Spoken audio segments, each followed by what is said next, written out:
আসসালামু আলাইকুম ওয়া রাহমাতুল্লাহি ওয়া বারাকাতুহু।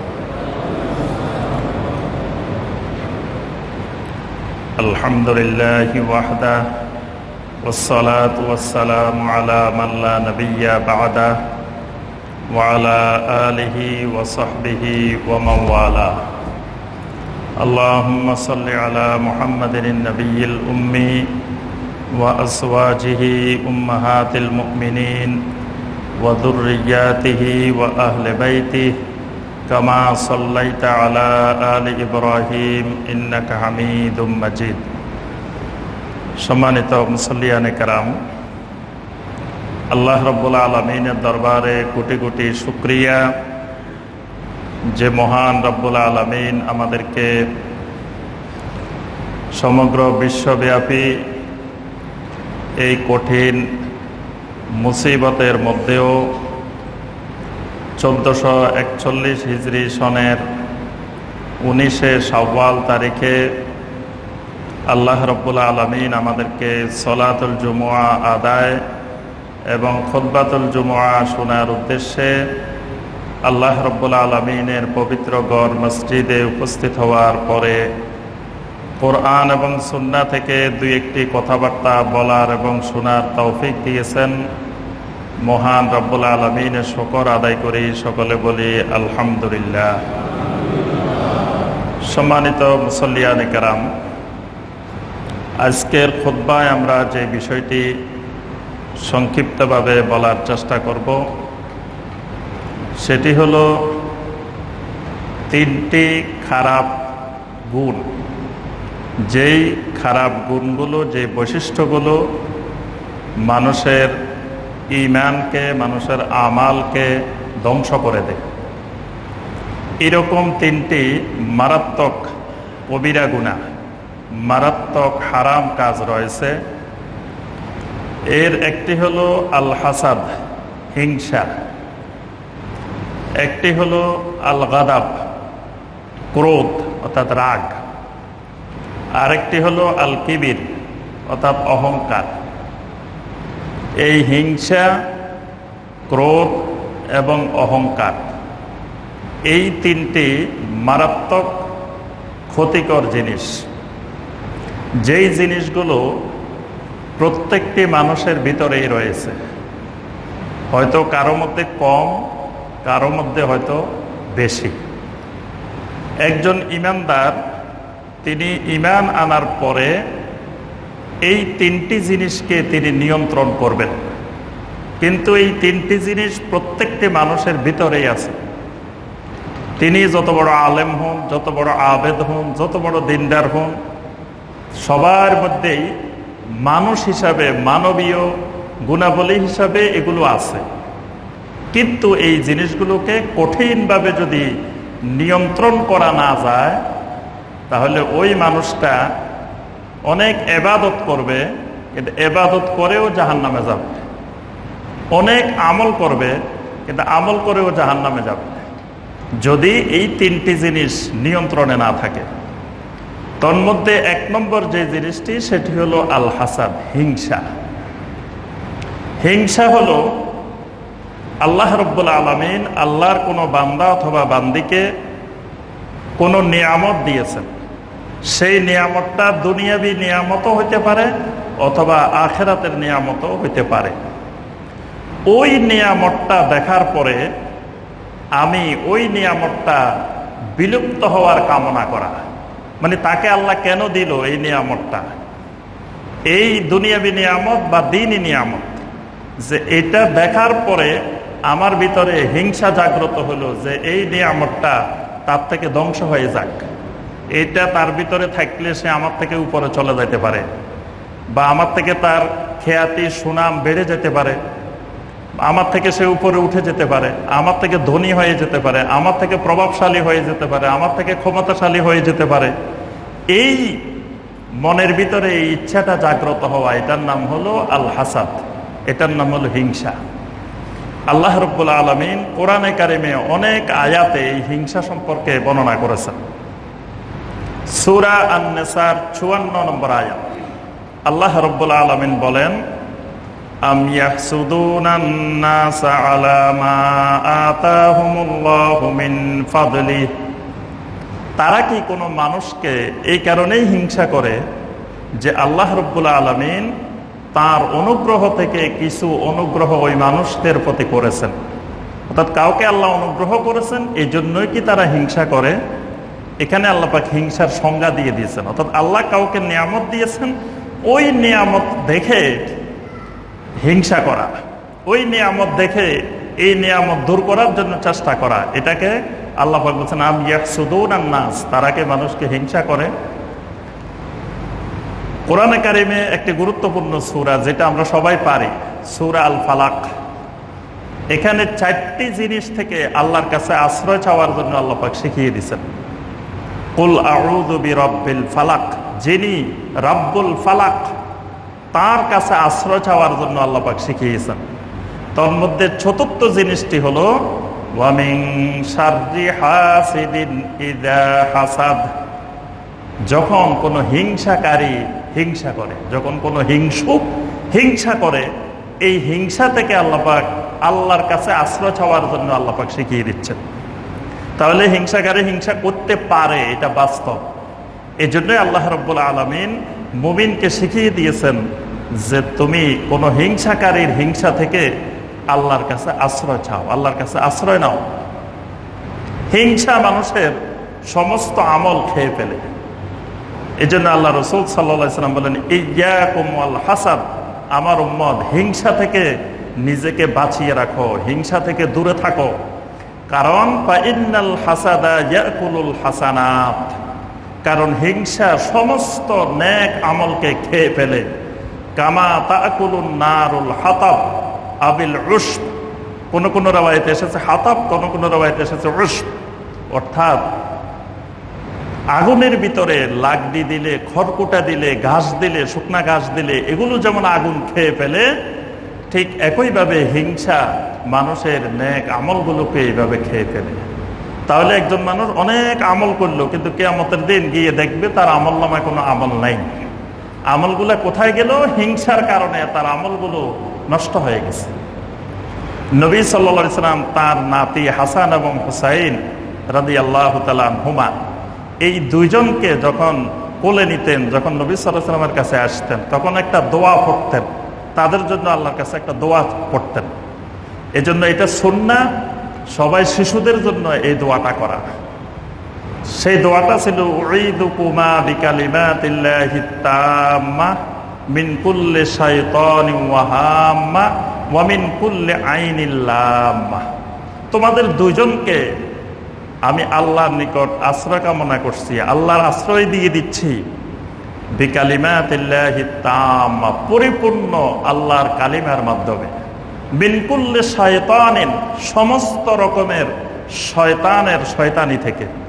ওয়া হাম্মা, সমস্ত অশুভ ক্ষতিকারক সব জিনিস থেকে আল্লাহর আশ্রয় দিচ্ছি। ওয়া মিন কুল্লি আইনিল লাম্মা, হিংসুকের দৃষ্টি থেকে, নিন্দুকের দৃষ্টি থেকেও তোমাদেরকে আল্লাহর আশ্রয় দিয়ে দিচ্ছি। তাহলে এখানে নবী সাল্লাল্লাহু আলাইহি সাল্লাম এই দোয়ার মধ্যেও শিখিয়েছেন যে নিন্দুকের দৃষ্টি খুবই খারাপ জিনিস, হিংসুকের হিংসার দৃষ্টিটা অত্যন্ত খারাপ জিনিস। এই জন্য নবী সাল্লাল্লাহু আলাইহি সাল্লাম উম্মতকে বলেন লা তাকাতাউ, একজন আরেকজনের সাথে সম্পর্ক ছিন্ন করিও না। ওয়ালা তাদাবারু, একজন আরেকজনের পিছনে লেগে থাকিও না। ওয়ালা তাবাগাদু, একজন আরেকজনের উপরে রাগ করিও না। ওয়ালা তাহাসাদু, একজন আরেকজনকে হিংসা করিও না। ওয়া কুনু ইবাদাল্লাহি ইখওয়ানা, আল্লাহর বান্দা হিসাবে একজন আরেকজনের ভাই ভাই হয়ে যাও। সুবহানাল্লাহ। হিংসার উপরে অনেক কোরআনে কারিমের আয়াত রয়েছে, অনেক হাদিস রয়েছে।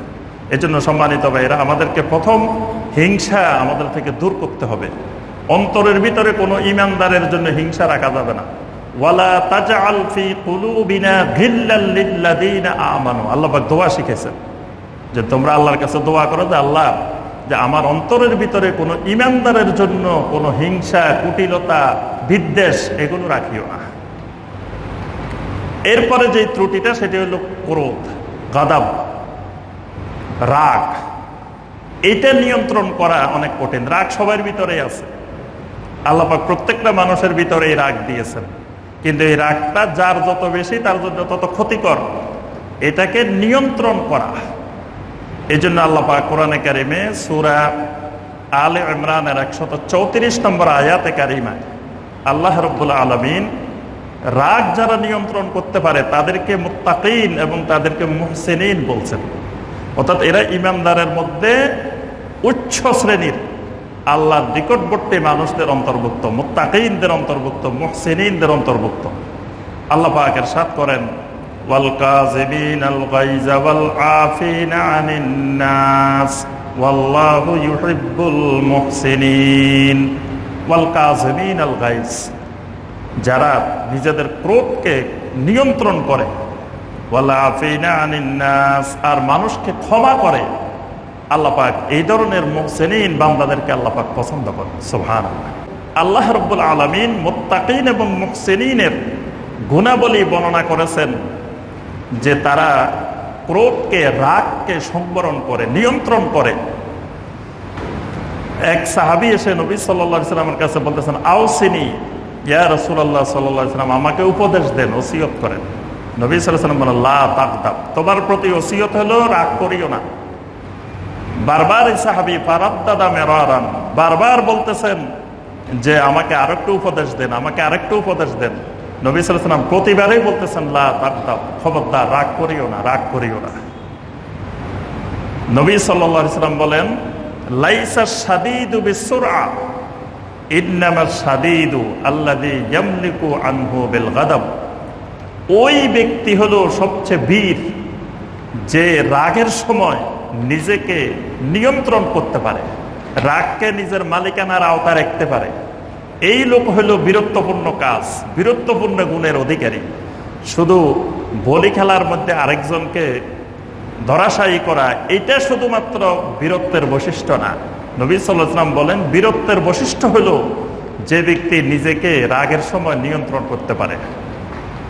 এজন্য আমাদেরকে রাগকে সবসময় নিয়ন্ত্রণে রাখার চেষ্টা করতে হবে। রাগ আমাদের যখন নিয়ন্ত্রণের বাইরে চলে যায় তখন আমাদের অনেক ক্ষতি হয়ে যায়। বর্তমানে ইদানিং বেশি দেখা যায়, আমাদের কাছে সবসময় এই 2-1 দিন যায় সারা না, শুধু ফতোয়ার জন্য আসে যে স্ত্রীর সাথে তালাক দিছে, স্ত্রীকে এটা করছে ওইটা করছে, কেন? রাগের বশত। সবসময় শুধু এই মাসালা যে স্ত্রীর সাথে ঝগড়া হয়েছে, তারপরে মনোমালিন্য হয়েছে, বিভিন্ন কিছু হবার পরে রাগের বশত এটা বলে ফেলছে, এটা বলে ফেলছে। তা আমি বলি যে তালাক তো রাগেই হয়, তালাক তো হাসতে হাসতে হয় না, আনন্দের সাথে হয় না, খুশিতে হয় না, তালাক তো রাগেই হবে।